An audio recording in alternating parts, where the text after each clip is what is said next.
दशम स्कंद गोपलीला तृतीय अध्याय। श्री शुकवाच शुक कहती शुण राये असुर कला महाभये दूत पेशिला चारिदिगे विश्वासी दानवंक लागे कंसर घेनी मित्रपण आसी मिलिले जण जण ए चाणुर तृणावृत वीर मुष्टिक मल्ल षण्ढासुर दिविंदना मेण असुर प्रलंबा बश्चावकासुर पूतना मेण राक्षसी आसी मिलिला वीर केसी बेगे मिलिला बाणासुर सुर नारका जरावीर एमते कहबी मु केते कंसर मित्र छंती जेते सकले बसाई आसने कहई कंस खेद मने शुण सकल वीरमणि मोहर कर्म फल वाणी नारद कही गले मते जदुଙ୍କୁ न जीवु परते जेते मोहर विश्वास जदुଙ୍କୁ बेगे कर नाश शुणी असुरे पर जोड़ी जेसने समुद्र उछुड़ी जदुଙ୍କୁ देले कष्टमान जहा कहिले भगवान जादव असुरଙ୍କ डरे पलाई गले देशांतरे केपुरु नगरे पशिले पंचाल देशरे मिलिले विदेह निषेध कौशले पशिले जीवन विकले जे अबा जाई न पारिले कंसर शरण पशिले हेमते बरस पुरिला पुणी देवकी प्रसविला देवकी निकटे मिलिला कोळु बालक घेनी गला बेनी चरण धरी करे पिटिला शिलार उपरे हेमंते बरसे बरस छपुत्र कला कंसनाश के कहु देवकीर शोक निशी दिवसे महादुख हे दक्षिण देवकी विकल सदय हेले आदि मूल अनंत रूप धरी हरि देवकी गर्भे अवतरी ए रूपे अनंत प्रकाश गर्भ होइला अष्टमास देवकी निज देह चाहि विकले निश्वास छाड़ई केते पातक कली पूर्वे पुण होइला आसी गर्भे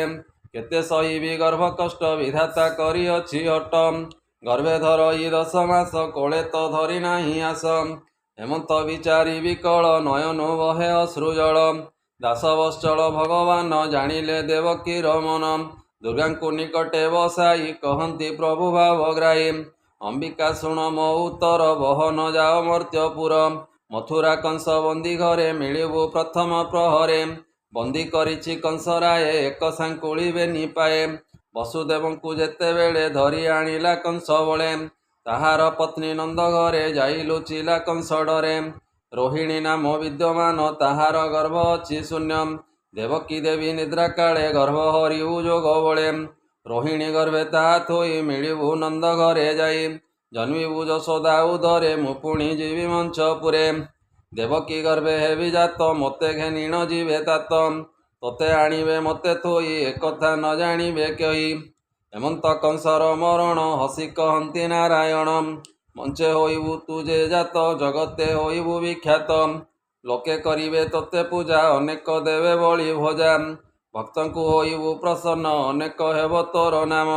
जया विजया भद्रकाली मंगला चंडिका कंकाली दुर्गा अंबिका नारायणी एकु अनेक नाम होणी ग्राम ग्राम रे करी स्थान पूजन्ते होइबु प्रसन्न अंतता के करिब केते अनेक नाम तो जगते पूजा करिवे सर्वजन राजा परजा तपस्विन स्तुति पठन मंत्र ध्यान षोडश उपचार मान शुण वचन आदि मार्ग पेड़ी देवकी दूर अवस्था देवकी गर्भता आनिबु रोहिणी गर्भरे थोइबु ताहार नाम संकर्षण लोकरे होइबे वरण बळे नहिब केहि सुम नाम होइब बलराम शुणी आनंद मना होई मंचे चलिले महामाई हरिंक आज्ञा घेनी सिरे मिलिले मथुरा नगरे वसुदेवर बंदी घरे मिलिले प्रथम प्रहरे रात्रे देवकी निद्रा काले गर्भ हरिले जोग बळे अनंत घेनी माया बेगे भरिले रोहिणीर गर्भे ए गर्भ संजोग देव करी दिन को दिन गर्भ बारी ए सिंह पूर्णमी दिन सार रोहिणी प्रसवे कुमर ए धवल ज्योति रूप पुणी शिरे शोभित सप्त फेणी अपुआ घरे पुओ जात आनंद हुए नंद चित मोहर घरे पुत्र नाही एमते कारण अटई जहा से दैव निमित्त दुर्गा ही जही गर्भगत मिलिले नंद घरे जाई कृष्ण जन्म को बाट जाई ए देवकी गर्भ जोहु गला लोके कहिले भल हेला उत्तम कले नारायण देवकी न पाहु कषण एथोके बोलंती भल हेला कंसर डरे पळाइला पड़ु ए देवकी भियाण केवले कर्नेता न शुण एड़े मड़ीछि अछि काई केवले मुखता न चाई ଏକାନ୍ଦି କୁହନ୍ତି ବିକଳ କହନ୍ତି ରକ ଆଦି ମୂଳ ଦେବକୀ ଲୋକରେ କଷଣ ଜାଣିଲେ ଦେବନାରାୟଣ ତେଜିଲେ ଜଳଧି ଶୟନ ମଥୁରା ଚଳିଲେ ବହନ ଏ ବସୁଦେବର ଦେହେ ଯାଇ ପଶିଲେ ଜ୍ୟୋତି ରୂପ ହୋଇ କୃଷ୍ଣର ତେଜ ଯେ ପ୍ରଚଣ୍ଡ ଜେନେ ଉଦୟ ମାରତଣ୍ଡ ଅମର ଗୁରୁ ଲଗ୍ନ ବେଳେ ପ୍ରଭୁ କାମିନୀ ଏକ ମେଳେ ଜଗତ ମଙ୍ଗଳ ପୁରୁଷ ଦେବକୀ ଗର୍ଭରେ ପ୍ରବେଶ ଉଦୟ କାଳେ ଜେନେ ଶଶୀ ପୂର୍ବ ଦିଗରୁ ପରକାଶୀ ଏ କୃଷ୍ଣକୁ ଧରିଣ ଉଦର ଦେବକୀ ଦିଶିଲା ସୁନ୍ଦର ଏ ଅନ୍ଧାର ବନ୍ଦୀ ଘର ତେଜ ଜେନେ ଦିଶିଲା ଗ୍ରହରାଜ ଏ ଦେବକୀ ଗର୍ଭବାସ କଥା ଶୁଣି ପାଇଲା କଂସ ବ୍ୟଥା ଏ ଭୟ ଚକିତ ଛନ୍ନ ଛନ୍ନ ମିଳିଲା ଦେବକୀ ଭୁବନ ସାତ କବାଟ ଫେଡ଼ାଇଲା ଅନ୍ଧାର ଘରକୁ ଚାହିଁଲା ଉଦୟ ହୋଇ ନିଶାକର ଜେନେ ନା ସହିତମ ଗରମ ଦେଖି ଚକିତ କଂସ ମନେ ଭାଜି ହୋ ବୋଲଇ ଦିବ୍ୟ ଜ୍ଞାନେ ଏ ନିଶ୍ଚୟ ହୋଇଲା ମରଣ ଏତ ଅନାଦି ନାରାୟଣ ଏ ଗର୍ଭେ ବିଜୟ କଲା ଆସି ମୋର କାଳ ଦଣ୍ଡ ପାଶି ଏ ଜୀବନ ନାସିବ ଏ ମୋର ଦେବକୀ ବଡ଼ଇ ସୁନ୍ଦର ଏ ଯେତେ ଗର୍ଭ ପ୍ରସବିଲା ଏମନ୍ତ ଥରେ ନ ଦିଶିଲା କି ବୁଦ୍ଧି କରିବଇଁ ଆଜ ମାରିଣ କରିବଇଁ କାର୍ଯ୍ୟ ହସ୍ତରେ ଅଛି ମୋ ଉପାୟ ଛାଡ଼ିଲେ ନ ପାରିବି ଥୟ ଏ ଦେବକୀ ପକାଇବି ମାରି ଗର୍ଭ ନାସିବି ପେଟ ଚିରି ପୁଣି ବିଚାରୁ ଅଛି ମନେ ଏ କର୍ମ କରିବି କେଶନେ ଜୀବନ ପାଇଁ ଏଡ଼େ ପାପ କରି ପାଇବି ମନେ ତାପ ଜୀବ ମାରଣେ ସୁଖ ନାହିଁ ନରକେ ପଡ଼ିବି ନ ଯାଇ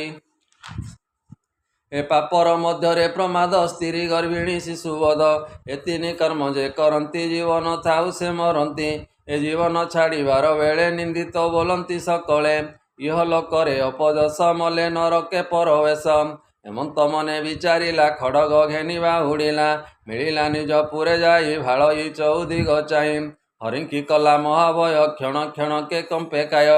ଅସନ ଶୟନ ଭୋଜନେ ସ୍ନାନ ବିହାର ଜଳପାନେ ଏ ଗୋଡ଼ାଇଛନ୍ତି ଜେନେ ହରି କମ୍ପଇ ମହାଭୟ କରି ଏ ବୃକ୍ଷ କାନନ ଦେଶଗିରି ସର୍ବମଣଇ ନର ହରି ହେମନ୍ତେ ରଜନୀ ହୋଇଲା ଘୋର ଅନ୍ଧାର ପ୍ରକାଶିଲା ଏ ବ୍ରହ୍ମା ଶଙ୍କର ଇନ୍ଦ୍ର ମୂଳେ 33 କୋଟି ଦେବ ବଳେ ମିଳିଲେ ମଥୁରା ନଗରେ ଦେବକୀ ଦେବୀ ବନ୍ଦୀ ଘରେ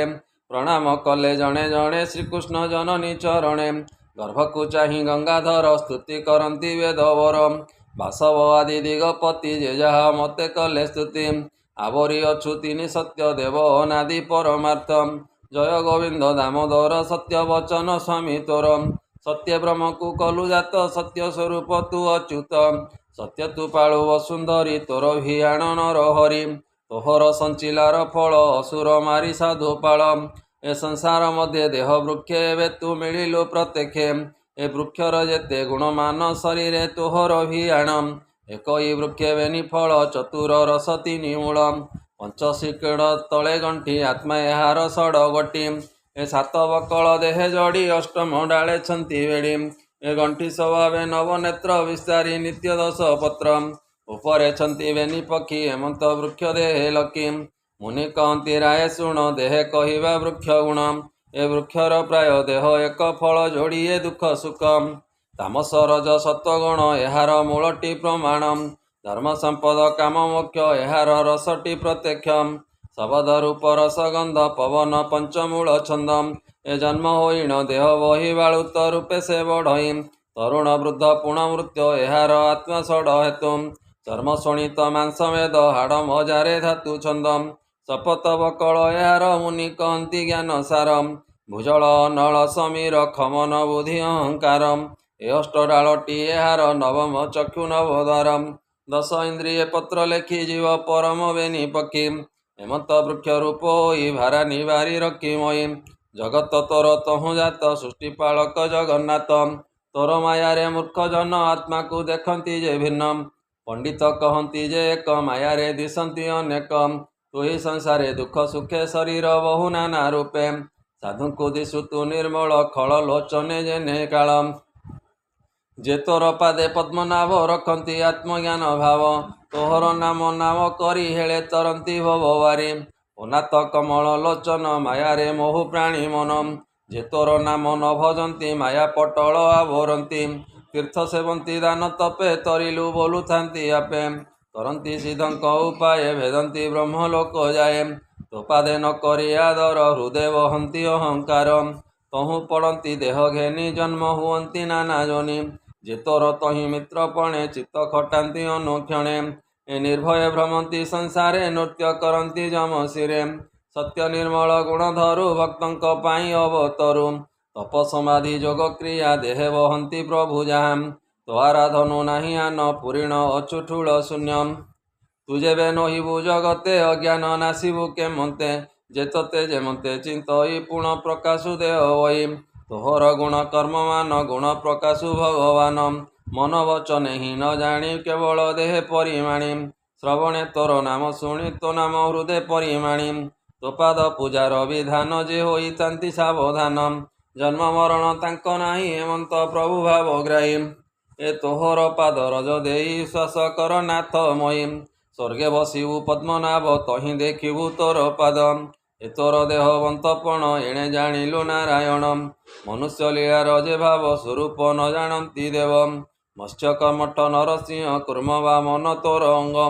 ତୁ ରାଜ ଋଷିଙ୍କର ବଂଶେ ଜନମ ହେଉ ଯୋଗ ଅଂଶେ। ତିନି ଭୁବନ ଦୁଃଖ ନାଶୀ ଆମ୍ବକୁ ପାଳୁ ବ୍ରହ୍ମ ରାଶି। ଅବନି ଭାରା ଏବେ ହରହୁ ନାଥ ଶରଣ ତୁମ୍ଭର। ହେମନ୍ତେ ପାହିଲା ରଜନୀ ଦେବକୀ ମୁଖ ଚାହିଁ ବଣି। ତୋର ଉଦରେ ଜଗନ୍ନାଥ ଜଗତ ରଖିବେ ତୋ ସୁତ। କଂସର ଭୟ ଛାଡ଼ ଆଇ ଯାହାର ନାମେ ଦୁଃଖ ନାହିଁ। ଅରୁଣ ତେଜ ପ୍ରକାଶିଲା ଦେବଙ୍କୁ ଉଚାଟ ଲାଗିଲା। ବ୍ରହ୍ମା ଶଙ୍କର ଆଦି କରି ଦେବେ ଚଳିଲେ ଯେ ଯା ପୁରୀ।